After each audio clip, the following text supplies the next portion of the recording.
Did you know? All Pixar movies take place in the same cinematic universe. Did you know? Zazu from Lion King was in fact a traitor. Did you know the traitor stormtrooper from Star Wars was a Sith Lord? And did you know that Goofy is not a dog, but actually in fact a breed of horse? Well, that last one's actually pretty good. Shit's fucked up. But those are just 4 of many ridiculous fan theories the internet has to offer. With today's batch of fan theories, I noticed a unifying theme. They were all made, released by, or distributed by the Disney Corporation. Yikes. What a fun theme! That's slightly terrifying. So today, through no intentional cause of my own, I guess we're doing a Disney-themed episode?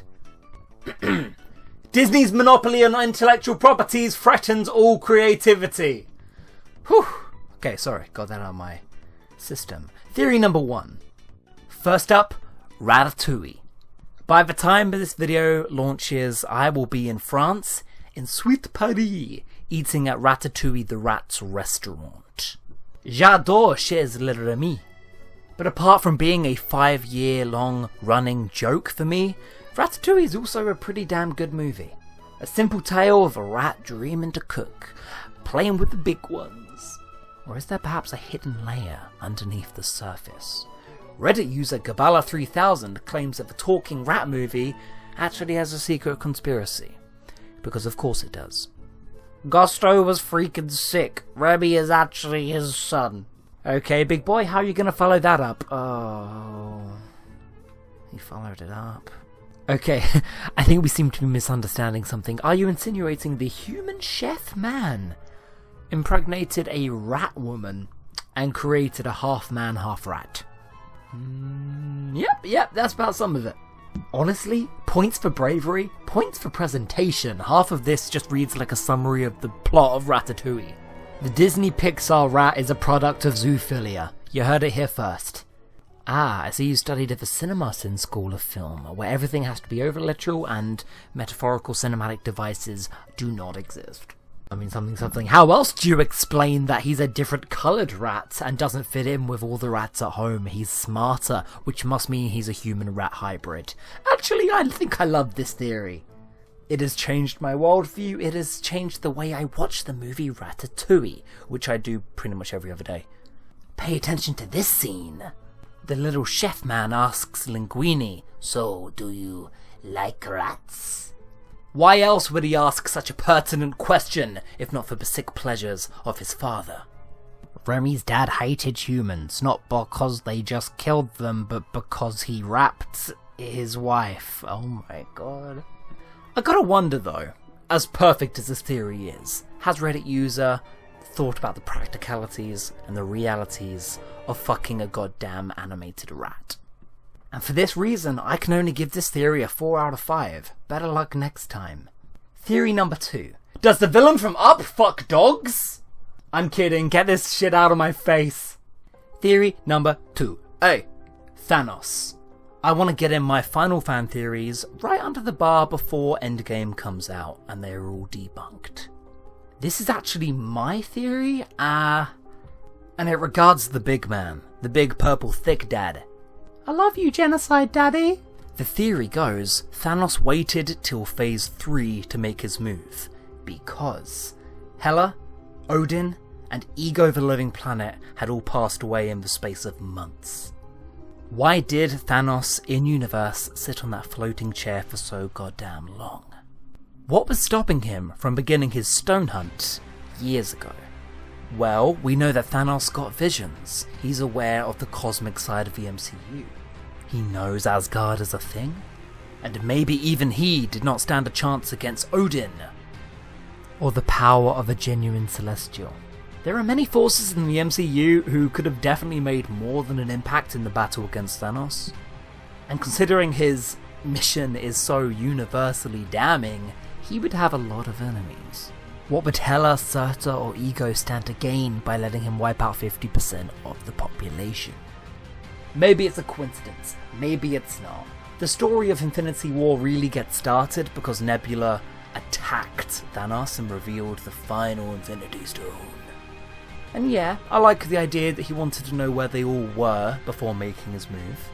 There's also the fact that Thanos is right on Thor's doorstep seconds after Hela and Surtur die, so that kinda hurts my theory a bit too. He had clearly already started.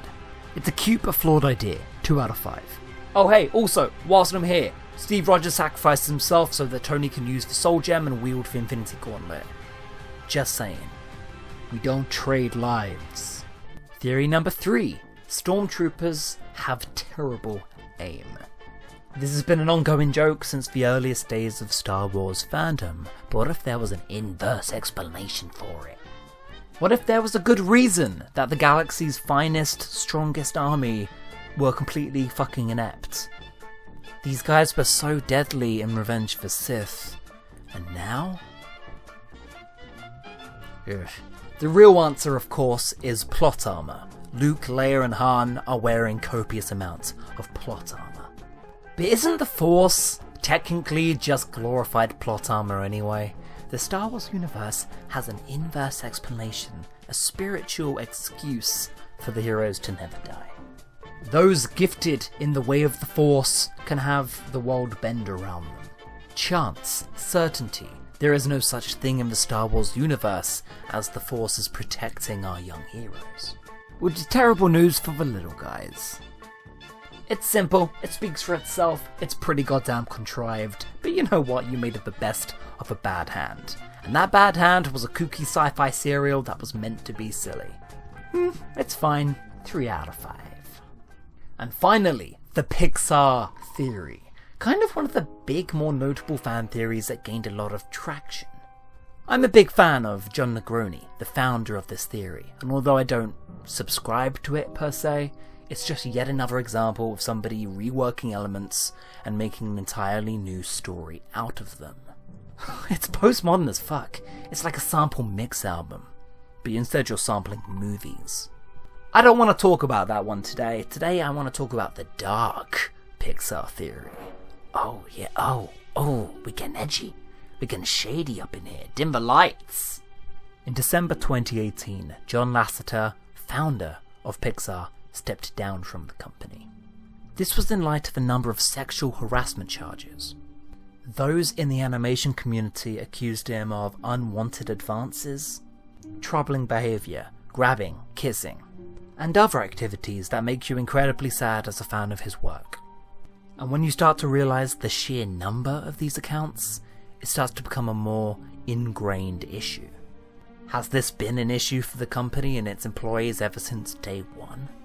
Some sources on YouTube have linked up the fact that Pixar have a recurring motif, a real trend, of mentor villains.